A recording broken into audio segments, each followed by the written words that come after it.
From the Duke and Duchess of Sussex tell-all interview about the firm with Oprah Winfrey to Prince Andrew's links to pedophile Jeffrey Epstein, the palace has been rocked by a number of bombshells over the years.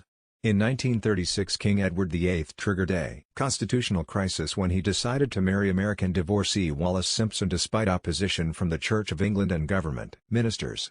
More than 50 years after his abdication, the monarchy was again plunged into crisis after Prince Charles and Princess Diana's divorce was officially finalized following a very public fallout. Now, the royals are again facing a crisis after Prince Andrew was sued in a New York City court by his accuser Virginia Roberts, who claims that she was forced to have sex with the Duke of York 3 times on the orders of the pedophile Jeffrey Epstein.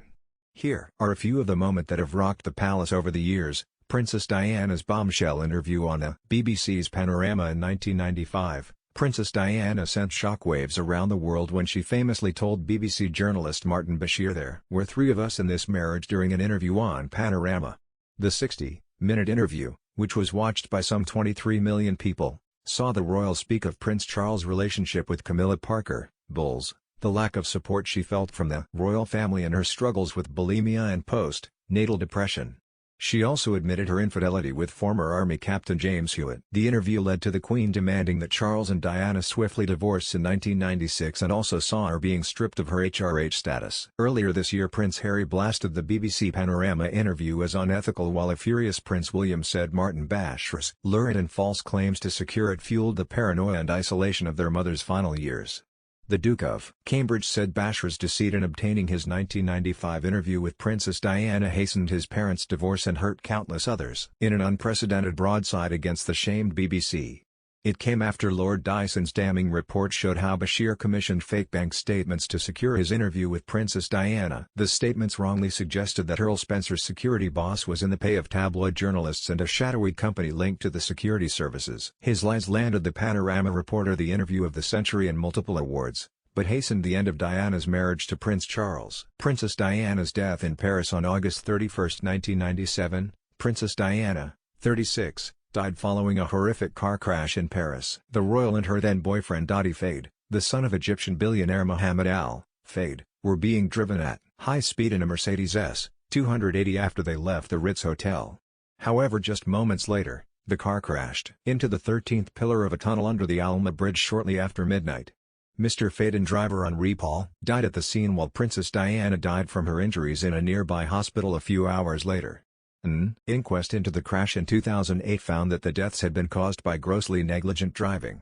Following the inquest, a jury forewoman told the coroner Lord Justice Scott Baker, the crash was caused or contributed to by the speed and manner of the driving of the Mercedes, the speed and manner of driving of the following vehicles, the impairment of the judgment of the driver of the Mercedes through alcohol, and there are 9 of us who agree on those conclusions. In addition, the death of the deceased was caused or contributed to by the fact that the deceased were not wearing seatbelt. The fact that the Mercedes struck the pillar in the Alma tunnel rather than colliding with something else, and we are unanimous on that, sir.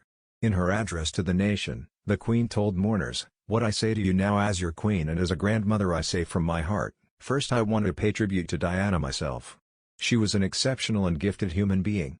In good times and bad, she never lost her capacity to smile and laugh and to inspire others with her warmth and kindness." The fire at Windsor Castle in 1992. On November 20, 1992, a fire broke out at Windsor Castle and caused extensive damage to the royal residence.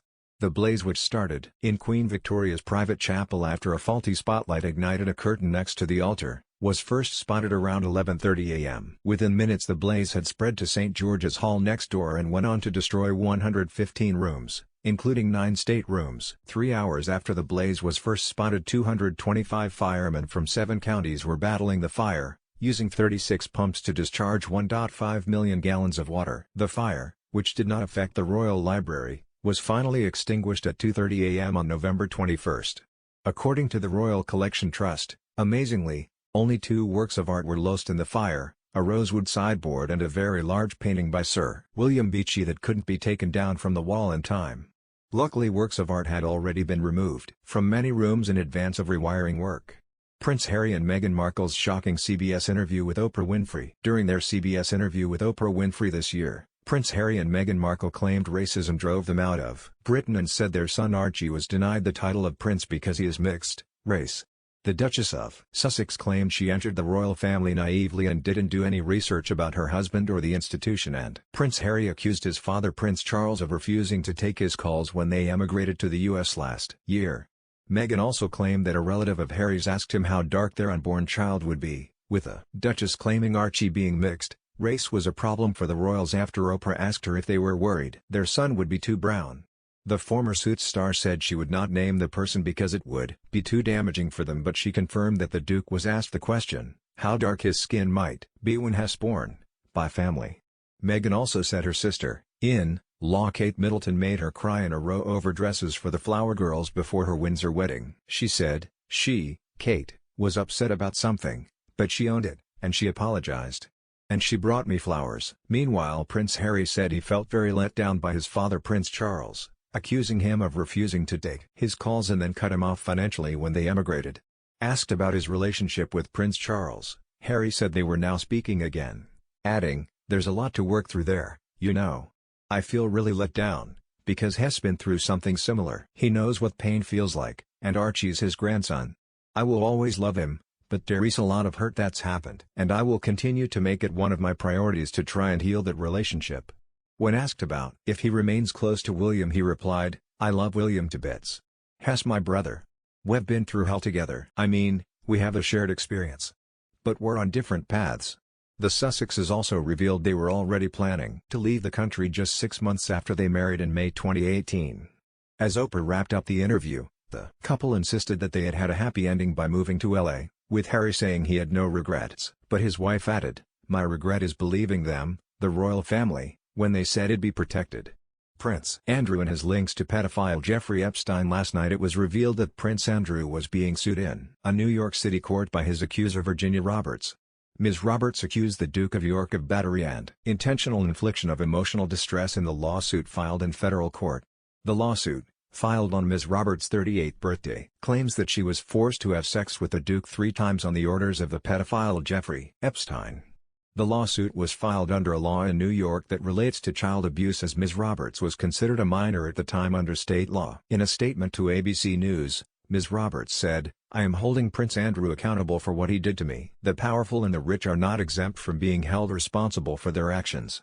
I hope that other victims will see that it is possible not to live in silence and fear, but one can reclaim her life by speaking out and demanding justice. I did not come to this decision lightly.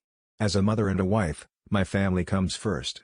I know that this action will subject me to further attacks by Prince Andrew and his surrogates. But I knew that if I did not pursue this action, I would be letting them and victims everywhere down."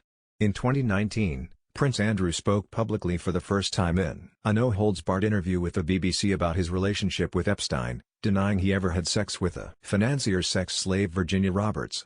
The Duke of York faced questions on BBC Newsnight from Emily Maitlis about his links to Epstein, who was found dead aged 66 in 2019 in a prison cell while being held on sex trafficking charges. The royal maintained he did not recall meeting Ms. Roberts and did not spend time with her at Tramp nightclub in London on March 10 in 2001, after which she claims the pair first had sex.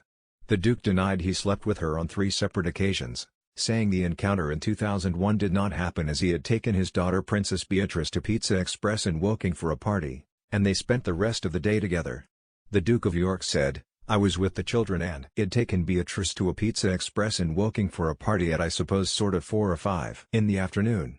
And then because the Duchess was away, we have a simple rule in the family that when one is away the other one is there. I was on terminal leave at the time from the Royal Navy, so therefore I was at home." He also said a medical condition after being shot at during the Falklands War left him unable to sweat because Ms. Roberts, who was 17 at the time, claimed that they danced together and he had been sweating profusely.